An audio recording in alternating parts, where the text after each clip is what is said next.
right, we're joined by Michael Bruntz on the 42 Degrees of Source hotline. Hello, Michael. Hello. Good to talk to you again. How are you? You two, welcome back. Thank Things you. going okay? Yeah, they're going pretty well. I don't know. It doesn't feel like much right now, but I'm sure that's coming in the months and years ahead. No, this is it. This is as hard as it gets. This is as hard as it gets right now? No, that's not true at all. Because I was going to say, everyone's told me the opposite. It's like, this is as easy as it gets. Yeah, and you're wait. living the sweet life right now. I was wondering out loud yesterday if instead of Bluey or whatever is on, my daughter would enjoy watching baseball games with me if she just never knew about Bluey. It's possible. Maybe. Just train him? Yeah, if you start him on the baseball early enough.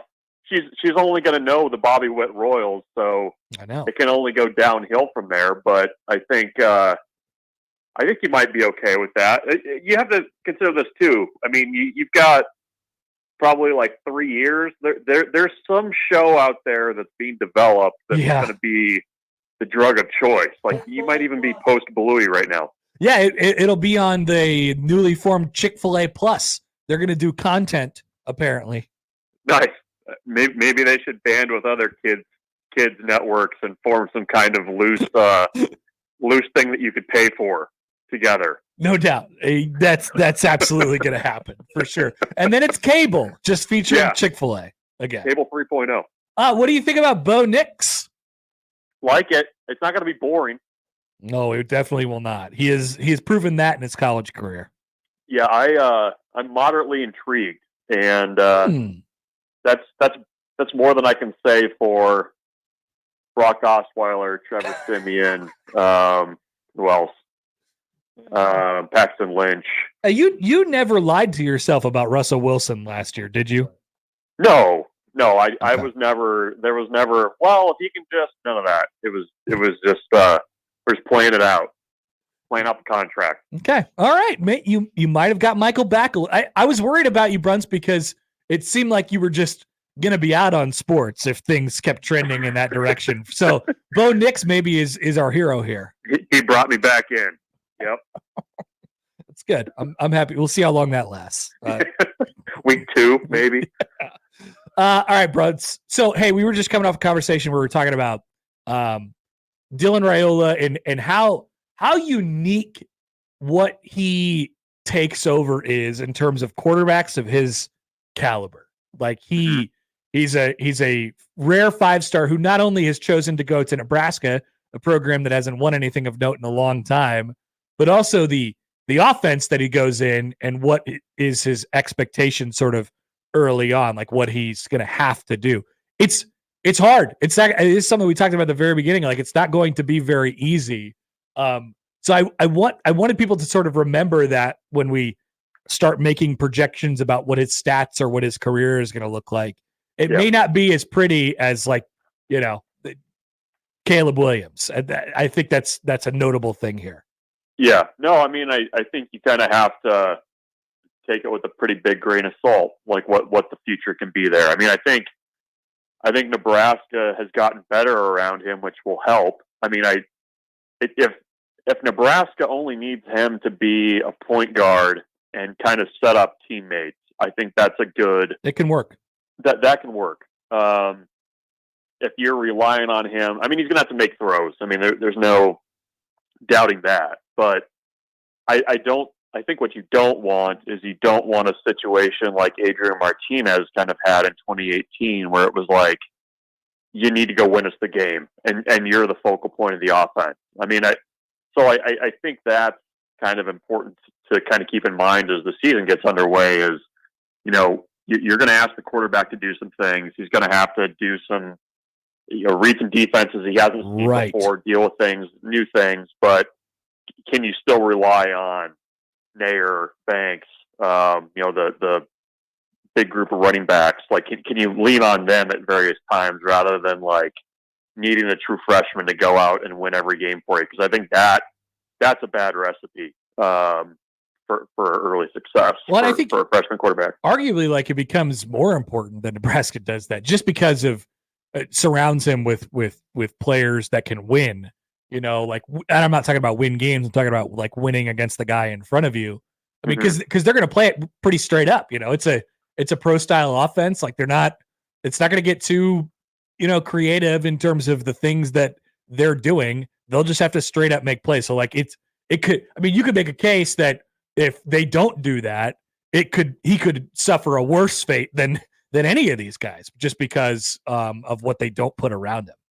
Yeah. Well, and I think, if you go back to the spring even, and at times this fall, they've talked a lot about, the focal point is obviously the quarterback, but Nebraska needed to get much better around the quarterback last year. I mean, a lot of the issues last season were at the quarterback position, but they were also not done any favors by injuries and guys being out and guys not just performing at a high level. So I think that's something that they've been very aware of with the guys that they've brought in, the guys that they've kind of pushed to the front of, we're going to give this guy an opportunity and kind of see what he can do.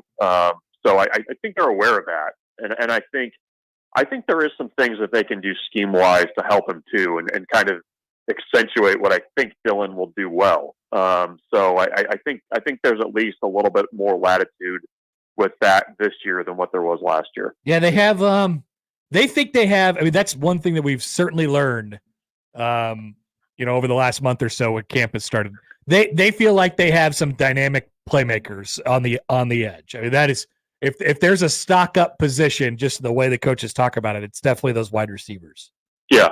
Well, I mean, you think it this way. I mean, even a guy like Thomas Fedoni, I mean, I think he becomes more of that equation than what he was last year, just because you have somebody that I believe can probably hit that, his routes and find him a little bit more consistently than what they did last year, where it was like, ball up over his head, ball at his ankles, like you didn't really know where it was going half the time. What about that run game, Bruntz?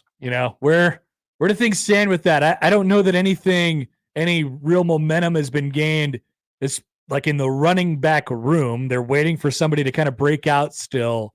As we get closer and closer here, how do you feel about Nebraska's ability to straight up run the ball? I think they'll have somebody to do it. I don't know who that person is yet. And, listening to Matt Rhule on Saturday, I don't know that he really knew who that person or persons are. I think as like fall camp has gone along, the assumption has been that you kind of have three with Johnson and Johnson and Irvin, with Dowdell as kind of the fourth guy trying to get into that mix. And then to hear Matt Rhule on, Saturday, say, we need two for sure, a third guy that's kind of a gadget guy. And it's like, okay, well, if you're just kind of plugging guys in, your gadget guys probably Ramir Johnson, definitely Johnson and Irvin are your other two. So at least, I think they have options they can go to if they're not happy with what they see the first couple of weeks. And I don't know that that's a picture that's going to be completely settled, in the first couple of games either. I could see, based on practice and things like that, maybe somebody still has the opportunity to work themselves into the mix a little bit. I'm sure you have many takes on Nebraska's lack of alternate uniforms this year. Yeah, I'm going to miss it a little bit. Why? I don't know.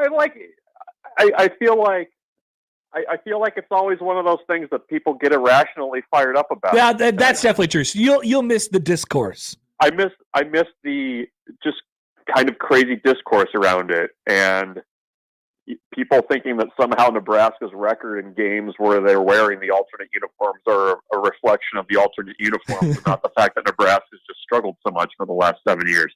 I guess maybe, like, did they just decide, like, people are mad enough about the cashless, the cashless thing? Yeah, we're just not going to do it. Put the jerseys away. We'll do it next year, kind of a thing. I was going to say that actually that very closely mirrored the irrational just conversations that went on with alternate jerseys. We really did that this week with the cashless stuff. It was great. Yeah, I look forward to some really shady-looking guys standing around smoking cigarettes, getting ready to steal credit cards when they come down the aisle. Yeah, it's a rational fear. It's a totally rational fear. Some guy in your row is going to steal your credit card and run away with it. Yeah. I'm gonna pass a credit card at some point in the middle of the opener up in the press box to see if anybody steals it. That was our idea for a social experiment. Like we go into the stands and we just start passing around the card and see how long it goes until somebody steals the number off of it. Yeah.